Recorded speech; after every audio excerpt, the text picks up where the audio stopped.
Hey guys, are we good? Sorry for the little delay and that slight outage that we had. Hopefully we get a little bit of a better connection now. So I'll just wait for some of you to arrive back to the meeting, and hopefully that'll clear up our issue. Hey there, how are you? Let's just see if we can get this going again. Can you see, hear me, etc., etc.? Hello, welcome back. Thanks, Ryan. Yeah, I just had to switch to a different mobile hotspot. Basically, sometimes when I'm running the mobile hotspot on my own phone, it produces lag because there's just too much going on with the phone. So I have a friend that was able to allow me to use their 5G mobile hotspot, and it looks like it's clearing things up. So we're all good. I'm just going to wait a moment for us to get back into the meeting. Sometimes these things happen, as you guys know. It has nothing to do with the platform or anything. It's literally just my Wi-Fi connection. Spectrum sometimes has these random outages, and when they do, I try my best to get around it. I was using a different hotspot before. It's the same phone, same 5G, but the thing is that when I'm running it off of my phone and I'm also using the phone to check in on the viewing of the lecture, it's kind of like it just overloads the bandwidth. But now I think we're good, so I'm just hanging in there for a few moments. I think we had something like 14 members before. If we can get up in those double digits in just the next few seconds, then that'd be great, so I don't have to lose anybody. But anyway, welcome back. Did you guys see the notes that I was writing in the chat? I was able to use my phone to leave a couple messages saying, hang in there, I'm going to restart this stream. Or were you guys just unable to see those comments? I'm curious to know, because I wonder if other people who saw them also will just do the same thing and wait for the stream to get reestablished on the channel. But it sounds like you're saying yes, that you saw those little notes. All I was trying to say is wait around, hang in there for a minute, and I'll reestablish the stream. So just so you guys know, I always have a backup plan in place in case something happens with the Wi-Fi connection. I'm prepared and ready when that happens to just set up a mobile hotspot. And since I have a 5G phone, that's usually very good and reliable. Today I just had a little bit of an issue with the hotspot, but now it seems like everything's up and running properly. So in the future, if this ever happens, it's possible that it can sometimes happen. When we have an outage, don't think that I will just cancel the class and we won't have those meetings. We'll just wait for a moment while I reestablish the stream like we've done here. Okay, so thanks again so much. I believe what I was telling you guys about was just some review and summary of the initial notes in Chapter 4. So let me go back into that. We start Chapter 4 with a definition of knowledge, justified true belief. When something's true, that means that whatever the statement says mirrors or matches the world. Like saying that I'm wearing glasses is true. Saying I'm wearing a hat is false. So one of those statements matches what's happening and the other doesn't. So one is a falsehood and one is true. So when you have a true statement, that's one part of knowledge. But also you have to believe it. You have to think that it's true also. So you got to think it's true, and it is. And then the third part is that you have justification, which is just having good evidence or reasons to support whatever it is that you believe. So when all three conditions are met, this is the case of knowledge.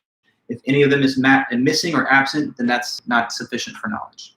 There are different viewpoints on where most human knowledge comes from. We talked about that too. Some people hold the view called rationalism. Rationalism thinks that most human knowledge comes from pure reason and abstract thought, the contemplation of ideas in the mind, like mathematics or geometry or trigonometry, things that don't require physical use of the five senses. Then there are others who believe in what's called empiricism, and that's the perspective that most human knowledge does come from the five senses and the things that you can observe by means of the five senses, like sight, taste, touch, hearing, and smell. They're both important sources of knowledge, but some hew towards one or the other camp. Then we talked about what, broadly speaking, evidence is just anything that could either prove or disprove a claim. So say that a fingerprint is found on a murder weapon and the fingerprint matches someone who's in the fingerprint database. You can say the recovery of the fingerprint serves as evidence for the individual's guilt. It's one thing that can help prove that. And of course, we can imagine evidence given to disprove a claim as well. Now, what are some good basic sources of evidence that we generally do rely on? We talked about experience, so like perceiving something yourself. There's also testimony evidence. That's evidence that you acquire through the words or statements of other people, either written or spoken. There's also evidence that's based on what you can remember, memory. So memory stores within the mind previously perceived or attested to information. And then there's inference, which is drawing conclusions from other related facts, like seeing a footprint in the snow, knowing that your package is missing, and using the footprint as a piece of evidence that you infer has to do with some person that took the package. Okay, that's not seeing the person do it, nor hearing testimony, and it's not memory, but it's inference. So we use those different sources of evidence to give us justification for our beliefs. And when multiple sources of evidence confirm each other and corroborate each other, so much better is our justification. We talked about how sometimes memory can fail and sometimes we can have false memories. There's actually a video that I would like to maybe circulate, and if we finish with enough time today, that'll be part of my lesson plan today to sort of show you guys a little video on the concept of false memory. Pretty fun and interesting. And then we also talked about the unreliable sources of evidence that we call hearsay and anecdotal evidence. Hearsay evidence is based on testimony, but it has passed through many people before it reaches you. And just like the telephone game, as we were talking about, when it comes to testimony that passes through a lot of people, hearsay, oftentimes the quality of the information by the time it reaches you has become degraded. Maybe certain facts have been omitted, forgotten, embellished upon. So it's not the most solid and secure source of evidence, just going off of hearsay. If you have another evidential source to use instead, maybe that would be better. Anecdotal evidence is evidence that's just based on one person's personal story or experience. And so the thing about anecdotes is that they're usually not representative of the general case. They're oftentimes skewed, and they don't represent the mainstream of cases. Like if somebody said, I don't think coronavirus is that deadly because I had a friend that got it and they didn't even get sick, so why is it deadly? Well, that's based on one person's experience and story, but that's not necessarily typical of all such cases. So if you're relying on that anecdote as your evidence that it's not harmful, this is not necessarily objective or representative of most cases. So you have to consider statistics and so on, not just one-off cases. Okay, then we talked about a good source of evidence being experts and talking to experts or reading what they've written. The only issue is that sometimes even experts disagree amongst each other. Like sometimes they don't all come to the same conclusions. And so what are you supposed to do when experts disagree? You have to have a way of sort of ranking them or measuring their credibility against each other. And so we talked about 4 factors to consider with regards to expert testimony. So one thing you could consider is the education of the so-called expert. How much education, to what level, and where did they attain it? You could also look at the professional experience of the so-called expert. How much experience does this person have making judgments in the field or working with that education that they've attained? So level of experience is another metric. Then there's also reputation. How is the person viewed or perceived by peers within their field? Are they seen as an upstanding member of their academic or professional community, or are they a marginal outlier type of figure, or what? And then also accomplishments could be a 4th factor to look at. Like, does this person have academic awards, titles, publications that give further credence to what they say? So you can sort of take measure of the given expert by considering how they rank along those various criteria. Okay, so I guess then we talked about what are different resources that can be utilized as you go out and do research. And I think we hit on a few big basic categories. Sometimes you can go to the library when and if they're open to find research materials. That's a good setting to do research, and it's also a great location to find material. There's also the internet, as you know, going out and just doing an internet search through some search engine. The only thing about internet research is just be careful, because a lot of false and unreliable and unsupported claims can be found there as well. And sometimes it's hard for people on the internet to distinguish between what's true and accurate or what's false and bombastic. So it's good for you to cross-check internet information against available fact-checking resources and other available sources of evidence.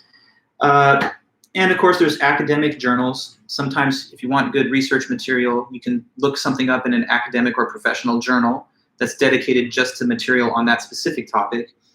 There's also government documents that enter the public domain, either because of the agencies tasked with the duty of giving this information to the public, put it out there, or sometimes because the information gets either declassified or leaked. So that's always a wellspring of valuable information for research on whatever topic. And then finally, you might just look at interviewing an expert, if you have access to those, which you, of course, do as a student, at least with respect to your professors. There was also the CRAAP crap test, as they said in the book. This is just a sort of 5-point acronym that is supposed to give us a sense of what methods that we should use to evaluate the quality of a piece of information that we found from any of those different sources. So what are each of the 5 letters standing for? C stands for currency, meaning how current is the information or recent. R, well, let me say more about that. Generally speaking, the more up-to-date and recent a piece of information is, then the more useful it is when you're doing research. R stands for relevance. You have to at least make sure that the information that you're using in this research is on the same topic and is related to the subject matter that you're trying to study. The first letter A is for authority. Who gave this information?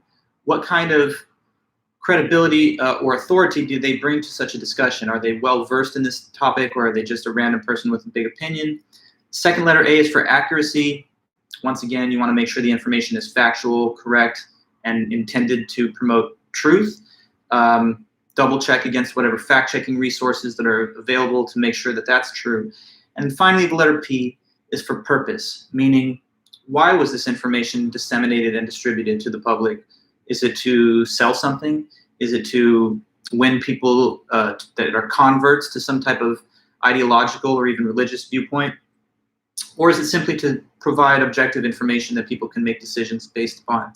So consider the 5 points in the crap test when you're evaluating the quality of a given piece of info.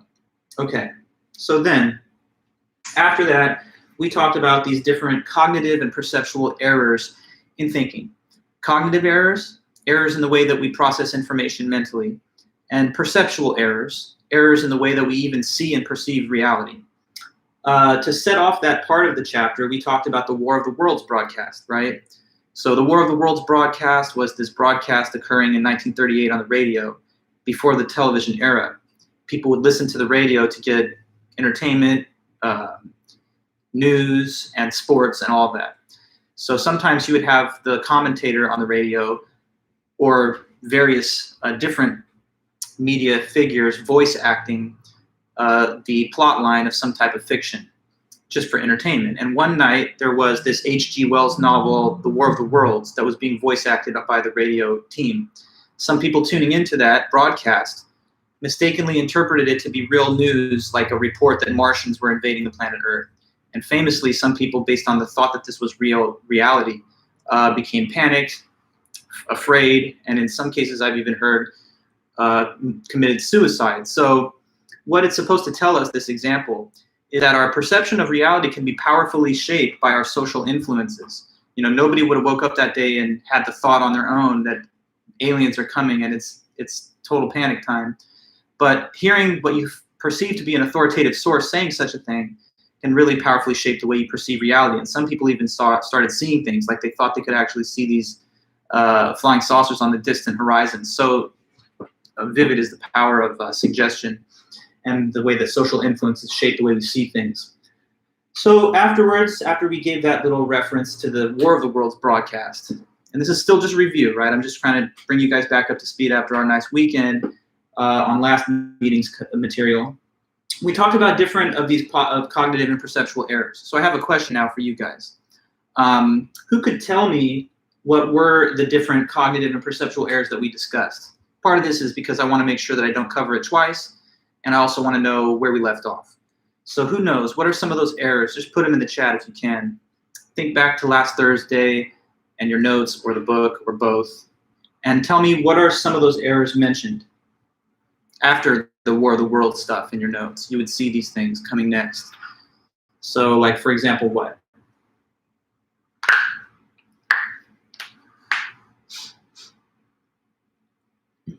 Okay, misperception of random data. That's good, Jordan. That is one of them, yes.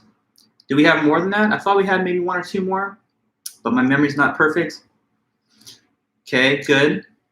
And that's, thank you, Ryan, you're giving the full definition. That's when you perceive order or pattern in something which is actually random. Yes, and I'll review that in a moment also. Memorable events error, good, also correct. Was that it though? What was there anything else? Did we do probability error by chance? Maybe you'll let me know. Or is it just those two for the moment? If it is, that's fine. Just want to make sure that I don't double count or that I don't skip anything. So you mean nope, like that's it? Okay, yeah. So let me just talk to you guys about the misperception of random data and a memorable events error, and then we'll go on, and there's a few more from there. First of all, misperception of random data. So what is this? As Ryan has written in the chat, it's definitely that. It's whenever we think we see pattern or an order in something, which is in fact random and meaningless. So the human brain and mind is hungry for the appearance of order and structure. So much so that if we see or if we are presented with something which doesn't have any kind of logical structure, pattern, or whatever, sometimes we will graft it onto the thing psychologically, even though it's not really there in reality. So one kind of example of this is take the psychological Rorschach Test, where there's just a random assemblage of ink blots on a page, and they tell a person, look at this and tell me what you see. And the person's mind starts to kind of form some sort of associations with the random conjury of images there, and that's supposed to tell us something about their inner psychological state. Sometimes it's innocent enough when you think you see like the shape of things in the clouds and you're just sort of having fun, letting your mind creatively associate concepts and images with the things seen there. But we want to make sure that we don't just always import structure and order to things which are not in fact there, because in many cases this leads us to make incorrect and mistaken judgments or to jump to the wrong conclusions. After that, there was memorable events error. Okay, so just a review on that. Memorable events error is when we place more importance on something than it actually deserves, just because it's uncommon and unusual. The textbook mentions, for example, that people have a lot more fear and anxiety about flying than they do about driving. But, hold on, I got someone walking past with like a wagon or something. I just gotta chill until they're gone. Okay, I do my lecture right near my front door. Anyways, though, yeah, so take the case of driving versus flying. If you just look at statistical facts, you'll see that per capita, you're much more at risk through the act of driving than flying. Even when you account mile for mile, passenger for passenger, it's one of the safest forms of transportation against fatal accidents to fly rather than to drive. In fact, driving, if you don't know, is one of the leading causes of death for people aged 15 to 44 in our country. So it's not even a small thing. It's it's one of the leading causes of death. So the fact is, you're greater risk driving over to the airport than when you fly. But everybody seems to place more concern and fear around flying. Now, why is that? Because plane crashes are highly unusual and they stand out in our mind. But car accidents, we become desensitized to them because we see them almost every day. So the very common thing that's very prevalent, that's much likelier to happen to you, a car accident, gets sort of filed under not too important, not too significant because it's so common to me. The unusual thing that's very rare and not likely to happen is the thing that you have more fear about because you think about it more since it's so uncommon. So sometimes we do this. We attach more importance or value to something that it really deserves just because it stands out. And in other cases too, I mean, imagine how much time people spend being afraid of getting killed by a terrorist or whatever, when that's one of the least likely things to actually cause harm to you. And there's so many other things in your community every day that are definitely really deadly. I mean, I find that kind of funny, right? Imagine how many people are out there saying, don't make me wear a mask. Like they don't care about the dangers of getting sick and dead from COVID, but they also don't have any problem with everybody having as many guns as they want. So I don't know, just some things to think about there. Okay, so we continue on the same theme. A couple more of these cognitive and perceptual errors.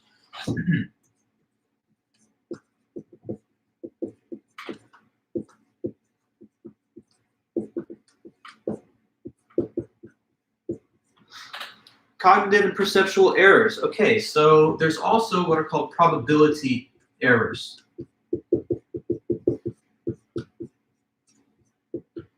Sorry, I didn't spell it right. Let's make sure I'm spelling it right. Probability. Get that? Sorry for my initial oversight. Probability error. So probability error is whenever you when you miscalculate the odds or the probability that something will happen. Okay, so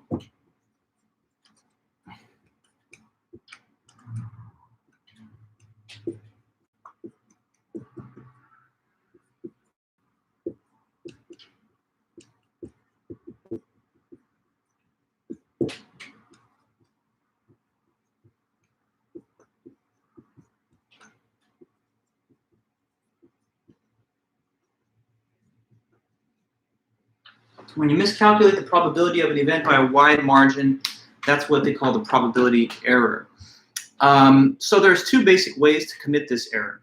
There could be an error of overestimation or an error of underestimation. You could overestimate the odds of something, and that would be thinking that it is likelier to happen than it really is. So you think this thing is more probable than it is. That would be overestimating the odds. The other direction is you think that something is less likely to happen than it actually is. So your estimation of it, the odds, are below the actual probability. And so there's many examples of this. Some that are kind of common to mention would be what we call the gambler's fallacy. Okay, so gambler's fallacy is when people gamble sometimes, famously, a lot of people that are gambling get caught up in the moment and they stop thinking rationally. They stop thinking in terms of like statistics and math, and they just go with the heat of the moment and their emotions at that time.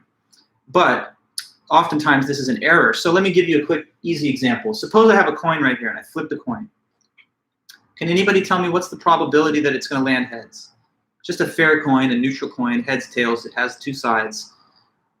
What do you think? What is the chance that it's going to land heads once it's flipped? Flip it, it's going to land one way or the other.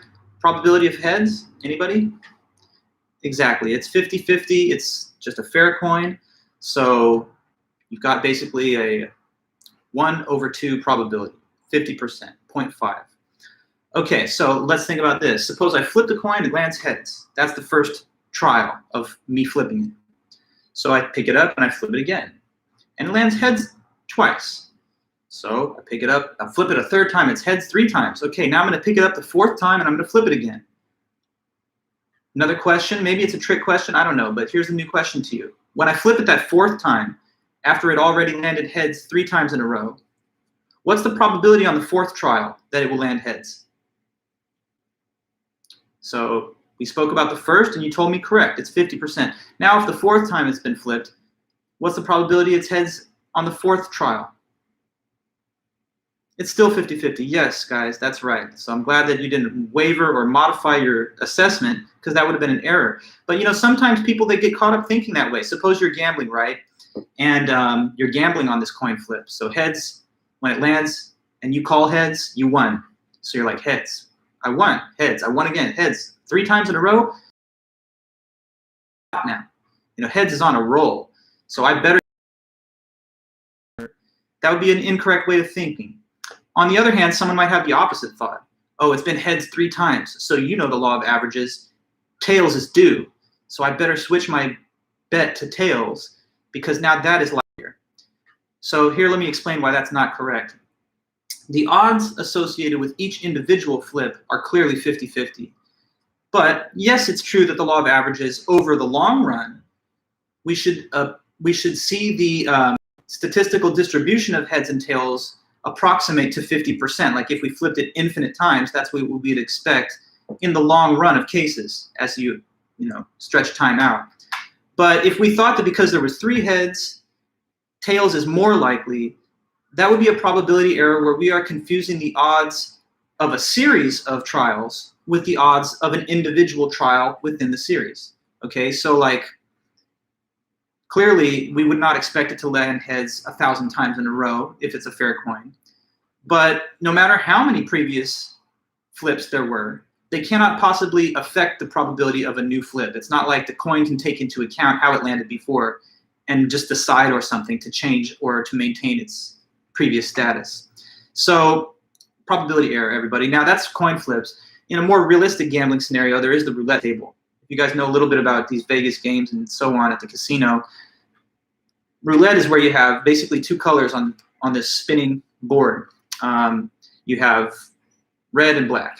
And it's essentially 50-50. Half of the slots red, half of the slots black. Well, there are 2 green slots, and that's supposed to make it so that the house always wins, so that there's slightly better odds favoring the other set of colors, like green and black or green and red are more numerous by 2 than your whole set of red or black slots by themselves. But anyway, it's about 50-50. So suppose you bet on black. You spin the roulette and black comes back. So you're like, yes, I won. You spin it again, it's black again. Wow, I doubled down on black, I won twice. So if you're a gambler, you shouldn't be thinking these thoughts on the third trial. Maybe black is on a roll and I need to keep going triple down on it. Or maybe it's time for it to flip. It's really random. It's essentially random. It's a 50-50. So you're not gaining probability based on the prior results, nor are you losing probability. It's the same. And you can actually perfectly calculate the probability of your outcome by taking the numerator to be the number of slots of that color and the denominator to be the total number of slots. So you'll have exactly the odds given if you just plug in those two numbers. In other cases of probability error, and yeah, you like the roulette. I like the roulette too. It's easy. It doesn't require skill. It's kind of like a slot machine, but you can place different kind of bets on it. So I actually, I like the roulette. It's fun at the Vegas tables. But anyway, another type of probability error is seen when we start to think in superstitious or supernatural terms because we mistakenly assume that something which happened was almost impossible from the point of view of probability. So like here's an example mentioned in the book. The case of the fortuitous phone call or text. I guess it's a more modern example, texting or messaging. So maybe this has happened to you. If it hasn't, just imagine this. Suppose one day, one time, you're thinking of somebody who you haven't talked to recently very much. You haven't been in recent contact with them, but you just randomly think of them. Yeah, I wonder what they're up to. And then right around that same time, suppose that, what? They just messaged you. And so now you're like thinking, some might think this. How is that possible? Do we have like an ESP type psychic connection? Like when I'm thinking of them, somehow they catch wind of that mentally and then they text me. Because how else could they possibly have done that at the exact time that I thought about them? Something spooky, something, supernatural going on? Well, not really. And here's the reason that could be a probability error. Because the person is not remembering all of those random occasions where you thought of somebody and they didn't contact you. Because those are not memorable, they just recede away from your short-term memory and you lose the fact that that happened. So in a way, you're kind of not remembering the true denominator. It's like you think, this is 1 out of 1. I thought of them, and on that one occasion, they actually did text me, so that's almost impossible. The denominator is much larger because you've just forgotten or very numerous cases of thinking of someone when they didn't. So the real number is something like 1 over, plug in the value of the denominator, how many times without you remembering it. And so seeing it in that way, the odds are actually low, as you would have thought. Here's another funny example of probability error that the textbook mentions. It's kind of like an in-class exercise, but I don't know if it's going to work for us. Have we done this exercise where we check everyone's birthday? Just let me know yes or no, because I know I've done this with a different class group, but it might not have been you guys. I don't think it was. Let me know, though. Have I asked for everyone's birthday in the class as part of one of our lecture topics?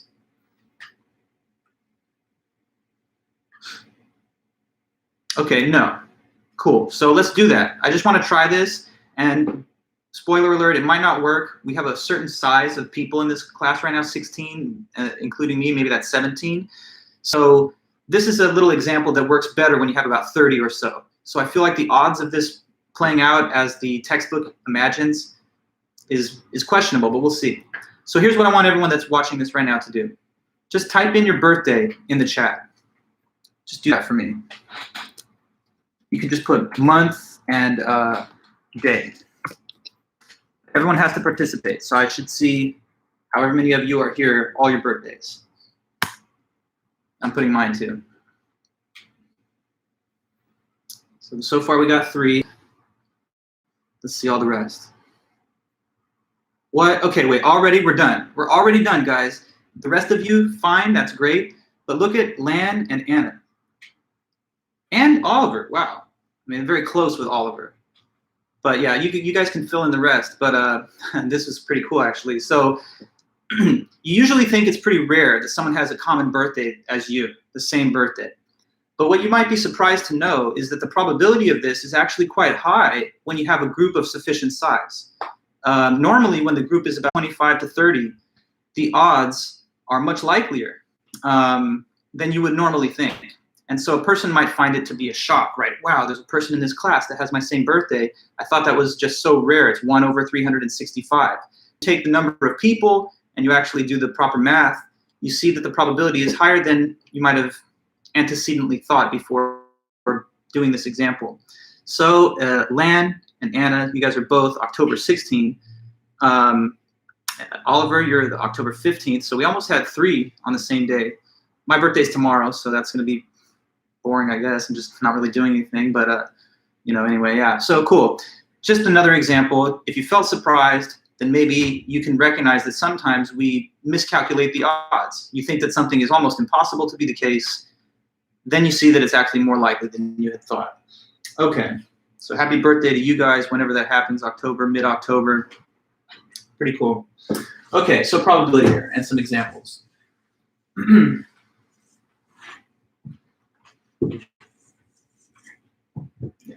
You know what's kind of funny about this birthday thing?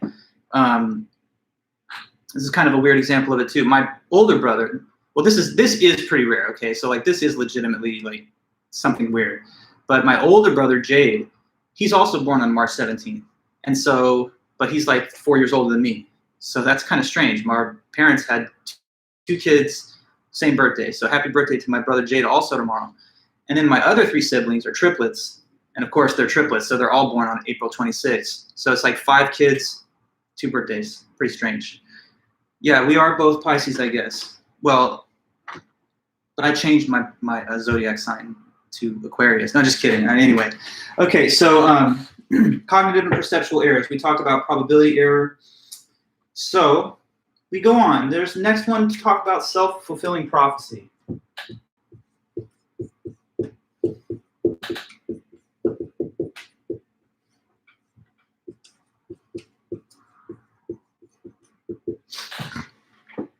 Okay, self-fulfilling prophecy. Sometimes in life, you expect something to happen, and your expectation of the event somehow ends up leading to it actually happening or causing it to happen. And that's the idea of a self-fulfilling prophecy. So I'll write it down here. This is when your expectation of an event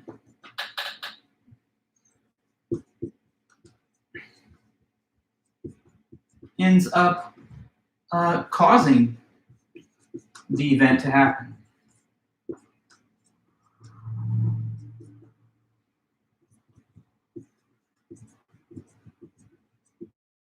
So you expect it, and because you expect it, that leads you to act in certain ways, which causes the expected event to happen. Okay, so oftentimes this phenomenon is seen when you enter a situation with a negative expectation. You have some kind of overhyped negative expectation of something, and then when you have that, you start to act in a way that's consistent with the expectation, which then leads to the undesired outcome that you don't want. Okay, so here I'll give you some examples and you can help me walk through these.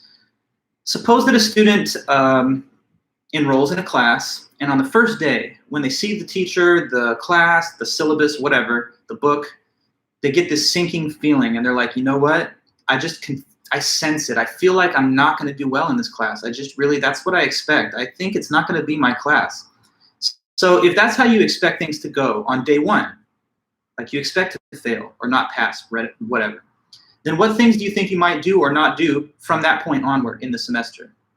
If you come into it like, I don't think I'll pass, so you don't expect to. What might you not or whatever do after that?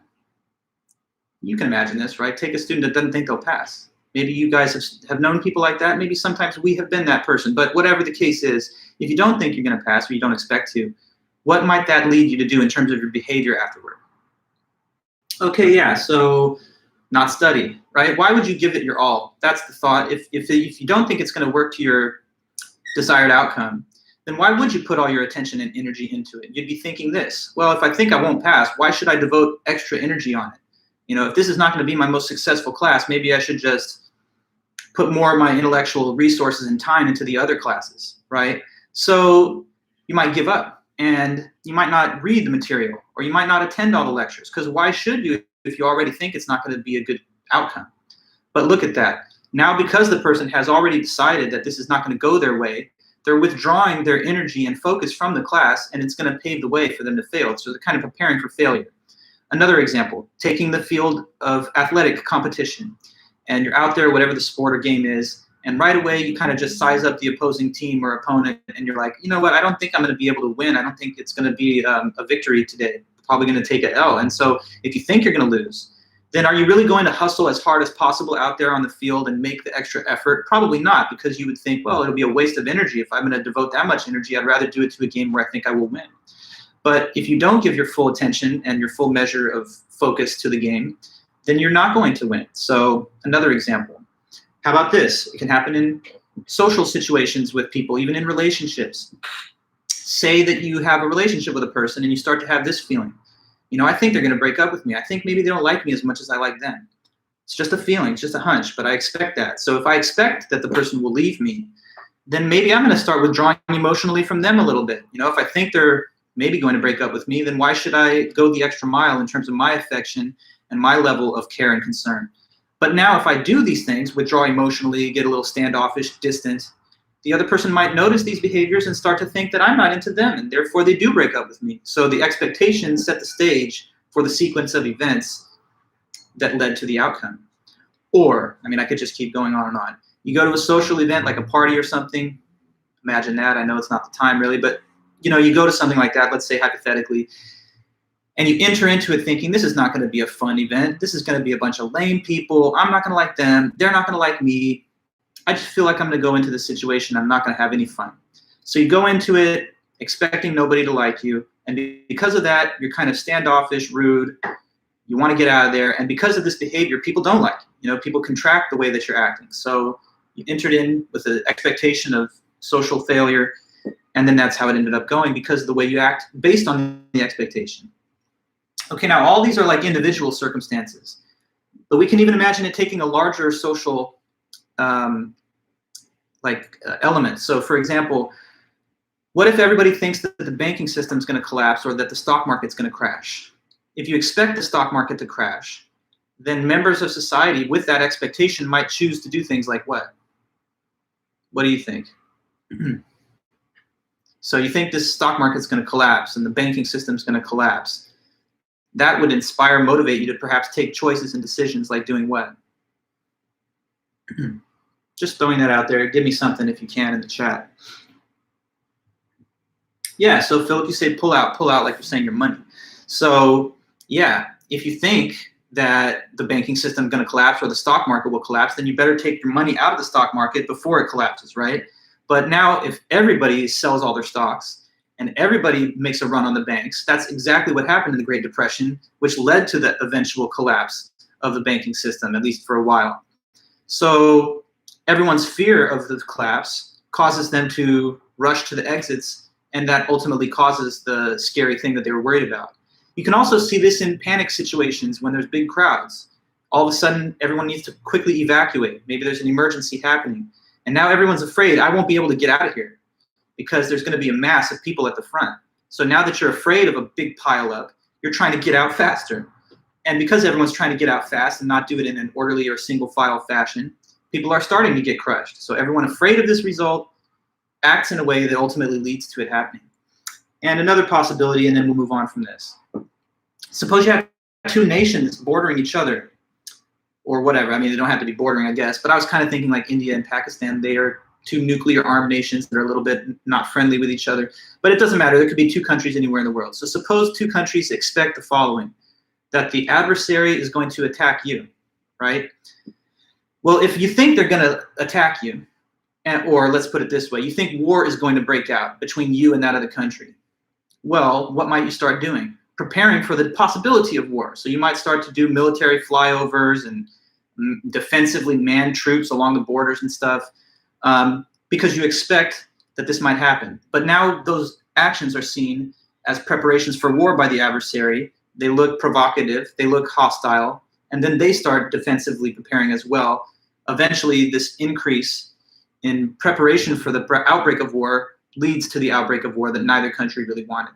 So I guess in the end, the moral of our story here is don't try to enter into a situation already gripped with an overhyped negative expectation. Wait for the evidence to show you what's likely to happen.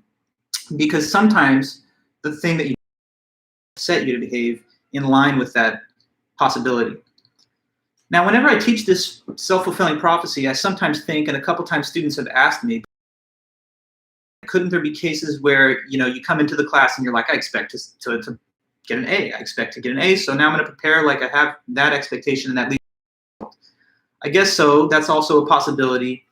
But even when it comes to success, you want to base your expectations of success on the facts and evidence that are before you, and not just on your overly generous, optimistic assessment of how you want things to go. So hope or fear are not the right rational basis to make decisions. You should wait for evidence to inform those decisions. And if the evidence shows that that's the right way to act, then more power to you, and you should. Okay, so self-fulfilling prophecy, there's that. Maybe there's something in the book I could read from that will help to add a little last sort of exclamation point on what we've said here. So self-fulfilling prophecy, it says on this page 122, a self-fulfilling prophecy occurs when our exaggerated or distorted expectations reinforce actions that actually bring about the expected event.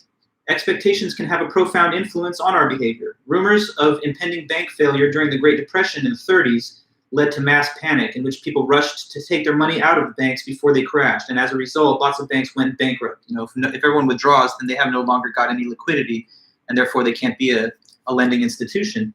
Since banks invest some of the deposits rather than keeping all the money in the vault, the frenzy caused the collapse of banks and the very thing the customers had feared.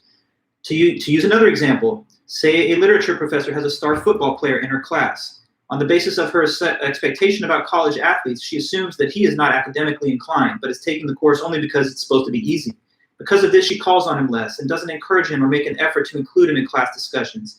And she justifies this behavior on her part as not wanting to embarrass him, but of course that will lead him, the person that was initially very interested in the class, to lose interest and ends up getting only a mediocre grade. So, try and not prepare for failure. Don't have overinflated negative expectations, etc.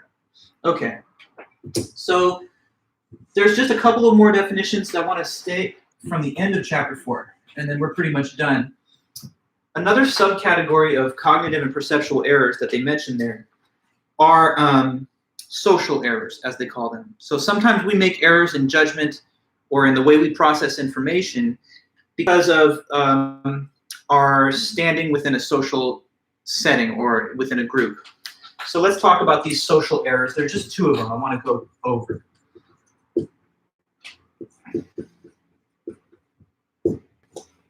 So one of them that's mentioned is this. It's called one of us, one of them error.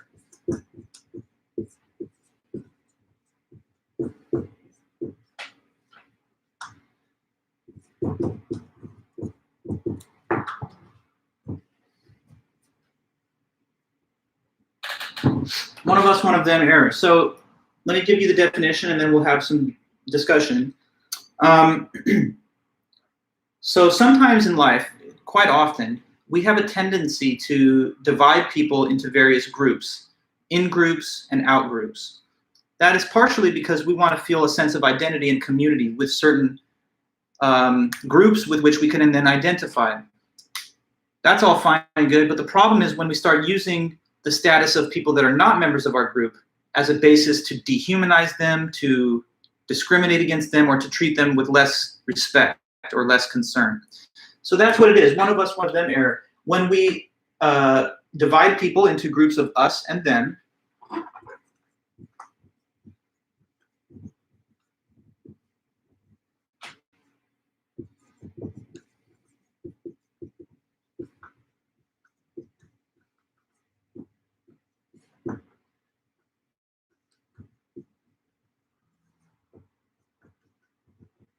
us and them, and then we show less respect or consideration to the people that we put in the them category.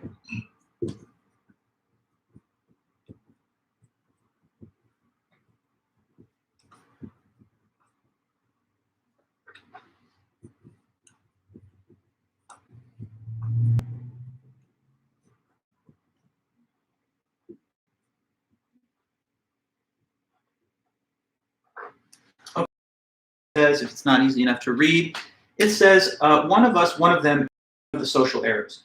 This is when we divide people into groups of us and them, and then after that show less respect and less consideration to them. So let's question this. How many different ways are there that we can divide people up into us and them categories? Along what lines can people be divided amongst each other? This can happen along, you'll tell me some. I have plenty in mind, but let's see you students tell me some of the ways that people can be classified and sorted into different groups. Along what lines? So nationality, religion, politics, very good already. Correct. So let's just go over all the things that you're writing. Religion, so us, Christians, them, Jews, Muslims, or us, Jews, Muslims, them, Christians, right? Us and them. One way of dividing people along religious lines. There could also be political affiliation, us, conservatives, them, liberals, or us, liberals, them, conservatives, them, progressives, us, moderates, whatever. That's another way of dividing people into other categories, in groups and out groups, according to political ideology or affiliation. You've also got race, us, white, them, non-white, or vice versa. Us, fill in the blank, racial category versus them in another category. Nationality, us, Americans, them, immigrants, or us, Americans, them, Europeans, or them, Asians, or some other kind of concept. Race, religion, nationality, politics, gender, us, men, them, women, us, women, them, men, non-binary, and all the other gender categories. Social class, economic, socioeconomic status, right? Us, the wealthy, them, the middle class, us, the working class, them, the 1%. You've also got educational attainment, us, the professoriate, them, the high school dropout, us, the college degree holder, them, the working workforce with no college degree. So educational attainment, age would be another case, yes, right? Like us, the Gen Z, them, the boomers, or millennials, or Gen X, whatever. Friend cliques, yes, sometimes organized around culture, style, fashion, musical tastes of the group of friends or whatever. So look, why do we do this? Well, human beings, they have said, are social animals. Us, human beings, we are social animals, meaning that we work together in societies within groups. That therefore means that we have powerful and psychological and natural drives to associate ourselves as members of different groups. I've heard it said, and I think it's an astute observation, that humans are herd animals. We don't want to be isolated, excluded, or set apart from the pack. And, when you compare us to other animals, we definitely are supremely social. I mean, even Aristotle, in his definition of human beings, says that we are the social animal. And I would say that's true, because take, by comparison, what other animals can do when they work cooperatively. Sometimes they can do things that are kind of cool and impressive, but nowhere near what we are able to do. Like honeybees working together can form beehives and honeycombs, right? That's their little group project. Beavers can maybe form big, dams and so on in working together, even over a long span of time. But it's only, like ants can build an ant colony and all that other stuff. But it's only human beings that can develop social structures, criminal justice systems, telecommunications systems, space travel, et cetera, et cetera. So we human beings work together over generations and even millennia to develop the kind of world that we find ourselves in today. And so we definitely are these social animals. So I'm just mentioning that as a reason why we have these kind of inherent tendencies to align with some groups and not others. Well, the problem, though, is when we use it as a basis for dehumanization and disrespect of other people. I feel that you should have a fair sense of pride and appreciation for the achievements and the contributions of people who are within groups that you identify with. So if you feel like you're a member of group A, B, C, D, whatever it is, and you respect people like that, then that's a good thing. But you should not use these sense of pride and reverence for your own group as a reason to disrespect, disparage, or dehumanize people of other groups. Keep in mind that despite our differences, religious, political, age, gender, whatever, orientation, we're still all human beings. We have a common humanity. the human genome is fully mapped out. And so geneticists understand that almost 100% of every human being's genetic information is identical. And there's only a tiny little difference that accounts for the phenotypical traits, like your skin color, eye color, hair color. We have a lot more in common than we have that are different. Beneath all these various differences that are socially constructed, we're all human beings in the end, and we have the same needs and a lot of the same hopes and dreams. So we got to make sure to check against our tendency to only care about people that are members of us, our group, whatever that group may be. Because as much as it may seem nice to have that kind of intense in-group bonding, there is a cost to that. It can tear the bonds of society and the fabric of society apart. Civil war and everything in between is the logical consequence of people no longer seeing the humanity in other people that are on the other side of these us and them divides. So it's a social error. Unfortunately, I think it's still with us, but I believe there's a lot of hope for the future because, you know, the current new generation of young people, I think, are some of the most open-minded and willing to cross lines and to cross over boundaries, et cetera, than previous groups may have had. So, you know, you guys are always going to give us hope. Here's what it says in the book on that. So our brains seem to be programmed to classify people as I, us, or one of them. We tend to treat people who are similar to us with respect, and those who are different from us, whether that's race, sex, religion, party, age, nationality, with suspicion or worse. Prejudices may operate without any conscious realization on our part. And so then they talk about studies conducted at Harvard and at other elite institutions which show that a lot of us, some of us anyway, have implicit biases that we're not even self-aware of, that are only kind of exposed through testing and experiments. So like in one case, they show pictures of members of, they ask audiences to report prejudices may operate without any conscious realization on our part. In a Harvard study, subjects were asked to quickly associate positive or negative words with black or white faces. 7 out of 10 white people, despite their claims that they had no racial prejudice, showed an automatic preference for white over black. It's all too easy for people to fall into the us versus them mindset. Yeah, so we don't want to divide against each other because we're always going to be stronger when we work together and cooperate. So have pride and respect for those of your own kind and your own group, but make sure to build bridges and build alliances with other people because we're stronger, obviously, and we're healthier when we work as a team.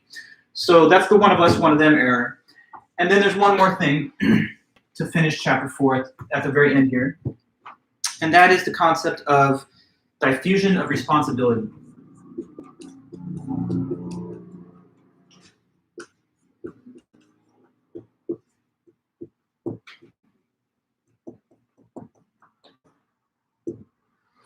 Okay. Diffusion of responsibility. This is a phenomenon that happens within group settings. So basically, in a group setting, sometimes, because there's a group, no individual member of the group has any sense of personal responsibility to do something or to take an action. And because of that, no action gets taken, and so nothing gets done. So let me write that down with some examples. In a group setting,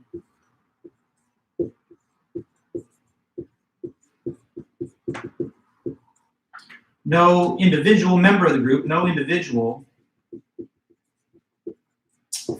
feels personally responsible to take an action. And so what that leads to is no action gets taken.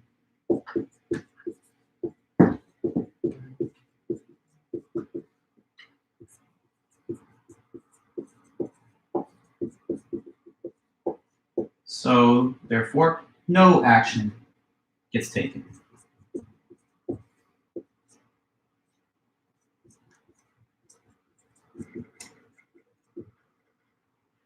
Okay, so when we're in groups, when we're a part of a bigger group, oftentimes our feeling of individual obligation or responsibility starts to dissolve into the group. And that's what diffusion of responsibility is. There's a famous example that is given to illustrate this idea or concept, and that example is example given, e.g., Kitty Genovese. So the story of this woman named Kitty Genovese.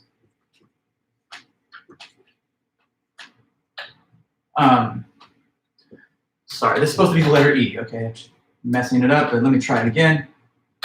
Okay, so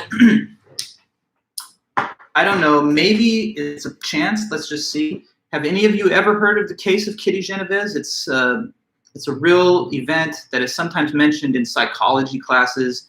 Sometimes people have heard of it on their own just through whatever source. Anybody?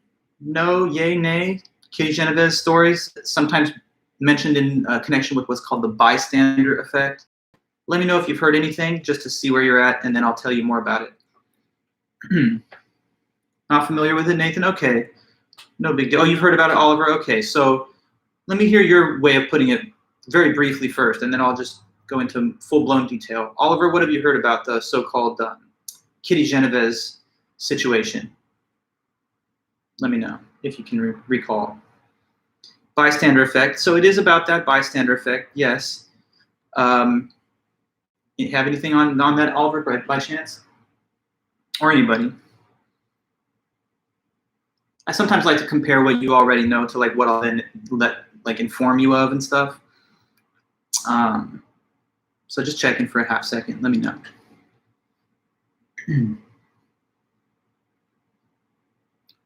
Well, while you're gathering your thoughts. Oh yeah, okay, so good, Oliver. A woman was killed and nobody saved her even though she was screaming for help. Correct, that's the overall gist of it. But let me add what I can in terms of additional details. So it's 1964, this is in Manhattan, New York. And this is in one of those high-rise apartment complexes where you've got a lot of people living in sort of densely populated housing units. And the walls are such that people can sort of hear sometimes what their neighbors are doing, if they're having loud conversations, playing music, whatever. Okay? And that's right, Nathan, that, you know, that's a good summary of the concept, the bystander effect. This is the same as diffusion of responsibility. So it's kind of like a concept with two names. But yeah, so here's the situation. Kitty Genovese was a resident in this high-rise apartment complex, Manhattan, New York, 1964. What happened? She's 28 years old. One night, an intruder broke in and basically was attacking her. And it's a violent assault, rape, murder kind of thing. And so she's crying out for help. The attack lasted 30 minutes. So she's crying out, screaming, somebody help me. She knows she's got neighbors all around. She knows she's got people living right by that would hear her scream. So she did what probably anybody would do, cries for help. Help me, somebody, I need help. This guy's got me, blah, blah, blah. She's crying for help, screaming. So did anybody hear her? Yes, a lot of people did. She's got all types of neighbors. But here was the thought that was common to all of them. They were thinking, well, I'm not the only one here. It's not like I'm the only one that can hear her screaming. There's so many other people. We've got probably 40 or 50 neighbors nearby that could hear these screams. So someone else might call the police or intervene, but I don't think it's up to me to do that. So let's wait until someone else acts. But that mentality is so widespread. That's such a natural reaction for people to have. Leave it to someone else. There's a big group, so it's not on me. That everyone had the same thought and nobody did anything. And so while she's screaming and crying for 30 minutes, waiting for someone to lift a finger to call the police, nobody intervened and she got killed and she died. So that's the thing. With groups, we sometimes give into what's called groupthink. We don't think for ourselves, we just kind of blend into the group and stop thinking independently. What is diffusion in a physical sense? Well, it's like when something becomes diluted in a body of water. So say you dropped a little drop of ink into a glass of water, you would see that drop of ink diffuse throughout the water and become less dense as it starts to be dissolved into that body of water. Well, we could think of this as a metaphor for personal responsibility. When you're by yourself and there's no one else that you can put it on, you feel the personal responsibility. But when you're in a big group, your feeling of individual responsibility gets diluted out into the larger group that you're a part of. So one example is Kitty Genovese, but you can also imagine cases where you're in a big group and you know that the group is doing something collectively that's wrong, and you think somebody should step up to stop this or say something, but nobody does anything because they've all kind of become a member of the group that doesn't think as an individual. So take initiative, think for yourself. Even when you're in the midst of groups, and you certainly will be and you should be, think for yourself, and when it comes time to take action and to be the one person to lead instead of to just follow the group think, you might have to be that leader. If you're a good critical thinker, you're equipped to do that. As a professor and a teacher, I see examples of diffusion of responsibility in other situations. Like, imagine this, guys, and I think you probably lived through this yourself. Say the teacher is up there, and the teacher calls on everyone in the class and says something like, hey, class, who can tell me what is the definition of knowledge, right? And so now you're the student in the group, the class. So it's a class, it's a group setting. You're just one student. It's not a one-on-one lesson. So when the teacher addresses the whole class, a student sitting there might think this thought. Can you relate to this? Well, maybe someone else will raise their hand and answer, or nowadays Zoom. Maybe someone else will type in the answer. I gotta just wait for them because I'm not the only one hearing this question. And since there's so many other people here, let's see if someone else will take up the initiative to do it. And that attitude is so widespread and common that oftentimes the professor will stand there waiting for someone to talk while all the students are looking at each other like, who's gonna say something? And then if it gets to a certain point, the professor might have to call on a student, like, okay, can you tell me, for example, what the answer is? So anyway, I mean, that's pretty innocent and there's nothing that very big stakes hanging on. It's not life and death. But those habits of mind set us up to make poor decisions and to lack initiative when there is more important stuff on the line. So I've heard it said that a way to break people out of this kind of groupthink that they fall into is to just assign people directed duties. So sometimes you have to like snap people out of their nonchalance and lack of initiative by literally directing their behavior. So people that are skilled, like first responders, people who are trained in how to deal with emergency situations, they'll tell you that sometimes that's exactly what you have to do. So suppose that you're like in a classroom or something, and someone starts having a cardiac arrest, like a heart attack right there. It's an emergency live happening. Well, is everyone gonna stand around and be like, who knows, someone maybe is gonna help this guy, I don't know who it's gonna be. Well, if you have your wits about you and you're thinking critically, then you might be the person who says, okay, everyone, who knows how to do CPR? Who? You, go start doing it on him.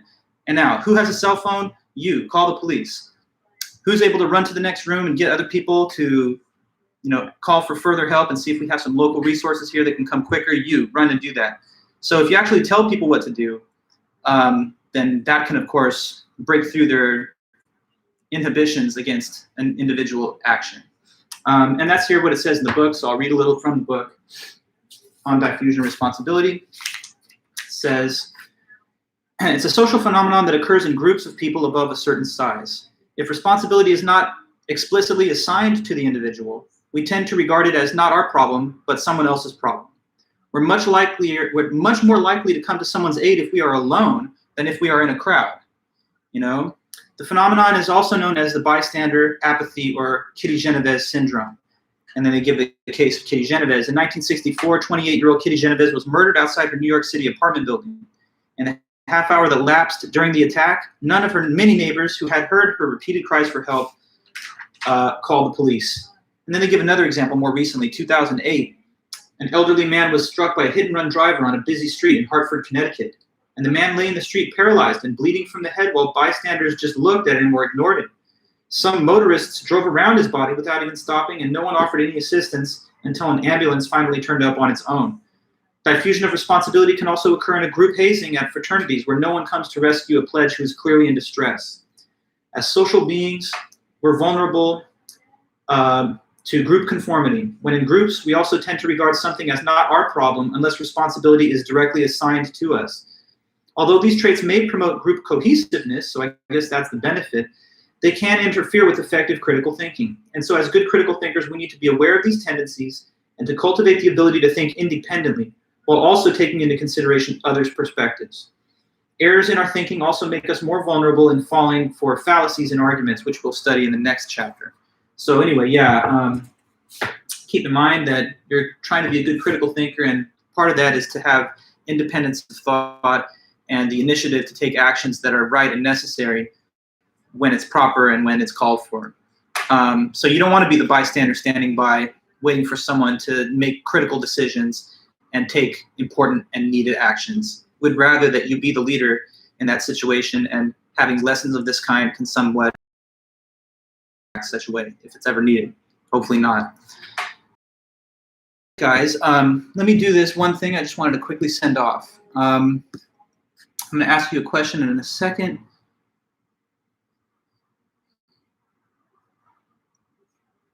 Yeah.